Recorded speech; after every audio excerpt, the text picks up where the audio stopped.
ہم وہی کہیں گے جو ہمارا دین ہم کو بتاتا ہے، عمل کرو تو تمہارا بھلا ہے۔ السلام علیکم ورحمۃ اللہ تعالی وبرکاتہ۔ عادت کے مطابق اس سال بھی مرکز اہل سنت کا پیغام قوم مسلم کے نام۔ حامدوں و مسلیہ و مسلمہ، مسلمان بھائیوں، ہم جس دور میں جی رہے ہیں وہ فتنہ و فساد اور بہرا روی کا دور ہے۔ ہر طرف سے دین و سنیت پر حملے ہو رہے ہیں۔ دشمنان اسلام ہماری نسل کے ایمان و عقیدے اور عزت و آبرو کو برباد کرنے میں لگے ہیں۔ جن کی زد میں خاص کر اسلام کی وہ بھولی بھالی بچیاں آ رہی ہیں جو عصری اداروں، اسکولوں اور کالجوں میں پڑھتی یا پڑھاتی ہیں، یا پھر سرکاری اور پرائیویٹ سیکٹروں میں نوکری کرتی ہیں اور دینی تعلیم اور اسلامی تہذیب و کلچر سے پوری طرح ناواقف ہیں۔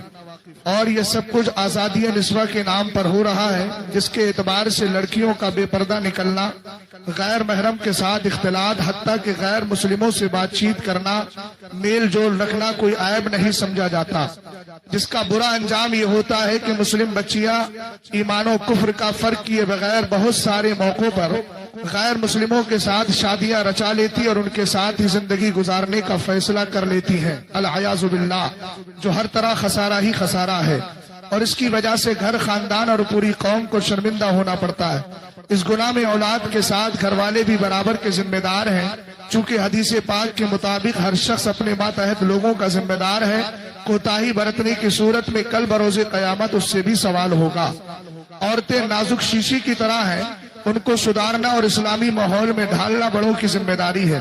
ان خرابیوں کو دور کرنے کی چند تدبیریں ہیں جن کو بروئے کار لا کر ایک پاکیزہ معاشرہ تیار کیا جا سکتا ہے۔ نمبر 1، بچپن ہی سے بچے اور بچیوں کو دنیاوی تعلیم کے ساتھ دینی تعلیم بھی ضرور دی جائے، جس کی صورت یہ ہے کہ محلے اور بستی میں موجود مسجد و مکتب کے اساتذہ سے مذہبی تعلیم و تربیت دلوائی جائے۔ نمبر 2، ماں باپ خود بھی نیک اعمال کریں اور اپنی زندگی اسلامی ماحول میں گزاریں اور بچوں کو بھی اسی ماحول میں پروان چڑھائیں، چونکہ بچے شعوری اور غیر شعوری طور پر ماں باپ کی بات سے زیادہ ان کے کردار کو لیتے ہیں۔ نمبر 3، ماں باپ خود بھی گاہے بگاہے بچوں کے ذہن و فکر کا جائزہ لیتے رہیں کہ کہیں اسکول کے ماحول نے ان کی فکر کو خراب تو نہیں کر دیا ہے، اور موبائل کے بیجا استعمال سے بچوں کو دور رکھیں۔ نمبر 4، ان کے اخلاق و عادات، رہن سہن اور ہمجولیوں پر بھی نظر رکھیں کہ کہیں کہ انسان ماحول کی پیداوار ہے، جیسا ماحول پاتا ہے ویسا ہی کرتا ہے۔ نمبر 5، ماں باپ بچوں پر ہر درجہ بھروسہ نہ کریں بلکہ خود بھی عقل سے کام لیں، چونکہ شیطان ہر لمحہ بہکانے میں لگا ہے۔ حدیث پاک میں ہے، شیطان انسان کے جسم میں ایسے ہی دوڑتا ہے جیسے خون رگوں میں دوڑا کرتا ہے۔ نمبر 6، شادیوں کو آسان بنائیں، چونکہ حدیث پاک میں ہے بہترین شادی وہ ہے جس میں کم سے کم خرچ ہو۔ نمبر 7، اولاد کے بالغ ہونے پر ان کی شادیوں میں جلدی کی جائے، چونکہ حدیث پاک میں ہے 3 چیزوں میں دیر نہ کرو، نماز میں، جنازے میں اور مناسب رشتہ ملنے پر بچی کی شادی کرنے میں۔ نمبر 8، بھلائی کا حکم دینا اور برائی سے روکنا اس امت کا خاص وصف ہے، لہذا ماں باپ کے ساتھ مل کر محلے، پڑوس، قبیلے اور بستی کے بااثر لوگ اس پر خاص طور سے دھیان دیجیے گا۔ لہذا ماں باپ کے ساتھ مل کر محلے، پڑوس، قبیلے اور بستی کے بااثر لوگ کفار کے چنگل میں پھنسی ہوئی بچیوں کو راہ راست پر لانے کی بھرپور کوششیں کریں کہ کسی ایک کو راہ راست پر لانا سرخ اونٹ ذبح کرنے سے بہتر ہے۔ نمبر 9، مساجدوں، مکاتب اور مدارس کے ائمہ و اساتذہ اپنی اپنی ذمہ داریاں محض ڈیوٹی سمجھ کر نہ کریں بلکہ خلوص و للہیت کے ساتھ خدمت دین متین سمجھ کر کریں، چونکہ آپ کو اللہ نے دین کی خدمت کے لیے چن لیا ہے، اسی لیے آپ کو علم دین کی دولت عطا فرمائی ہے۔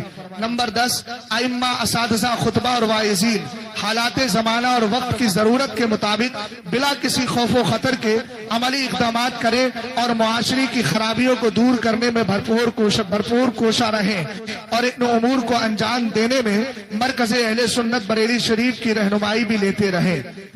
نمبر 11، مساجدوں، مکاتب اور مدارس کے اراکین و ذمہ داران دینی کاموں میں اماموں اور مذہبی پیشواؤں کا بھرپور تعاون کریں۔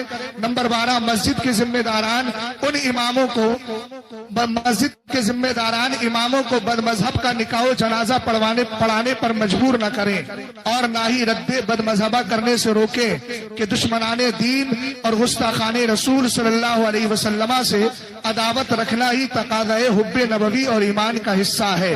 آخری پوائنٹ سن لیجئے، مساجد و مکاتب اور مدارس کے لیے ایسے ہی ائمہ و اساتذہ منتخب کیے جائیں جو مذہب حق اہل سنت مسلک اعلیٰ حضرت کے سچے پکے ترجمان اور پاسبان ہو۔ نیز ان پاکیزہ مقامات کے ذمہ داران بھی مذہب و مسلک کا درد رکھنے والے ہونا چاہیے تاکہ وہ دینی کاموں میں مفاد پرستی اور بیجا مصلحت پسندی کا شکار نہ ہو۔ فقیر محمد عزت رضا خان بریلوی غفر لہ۔